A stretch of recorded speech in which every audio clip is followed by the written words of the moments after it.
ses deux compagnons. Donc je poursuis pour aller un peu plus loin sur le fameux conflit interne et au fond les deux parts qui s'expriment dans ces pathologies. Une part qui dit très clairement « je ne veux pas grossir » et qui veut bien guérir, mais ne pas grossir. Une autre part qui dit très clairement, que l'on pourrait appeler la part raisonnable, il est essentiel que tu manges si tu veux maigrir. Simplement, l'une et l'autre n'arrivent pas à s'entendre. Je vous disais précédemment qu'au fond, ni l'une ni l'autre n'a tort ou raison. Il y a du bon dans chacune d'elles. Que veut la part qui ne veut pas grossir?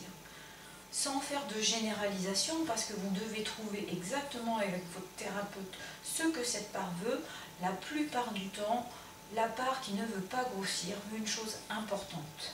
Elle veut garder le contrôle, garder de l'estime de soi. La personne a réussi à perdre du poids ou à maintenir du poids et elle s'estime pour cette chose-là. Elle a de la considération pour elle et c'est souvent le seul endroit d'ailleurs où la personne a de l'estime d'elle-même.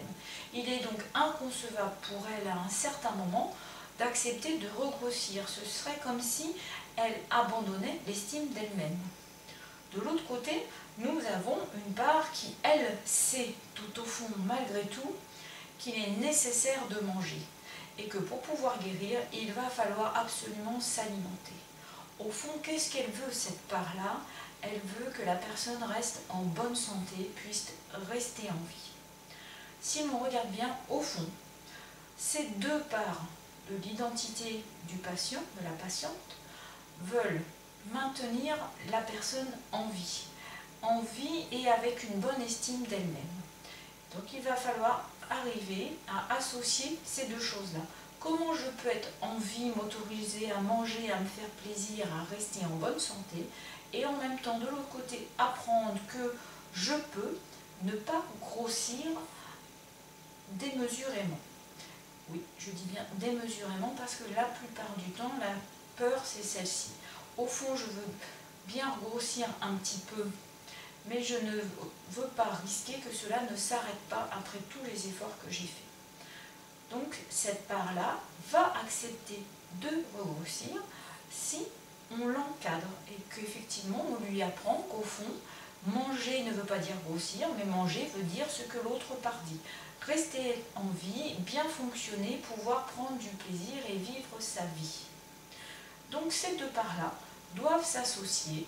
Au fond, l'une pour comprendre que manger ne fait pas forcément grossir et que même si elle reprend un petit peu de poids, elle pourra garder de l'estime de soi.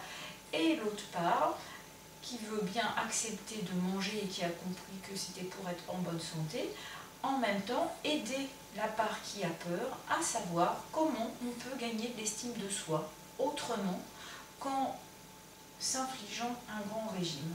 Peut-être qu'elle peut faire preuve de créativité et montrer toutes les façons dont on peut développer l'estime de soi.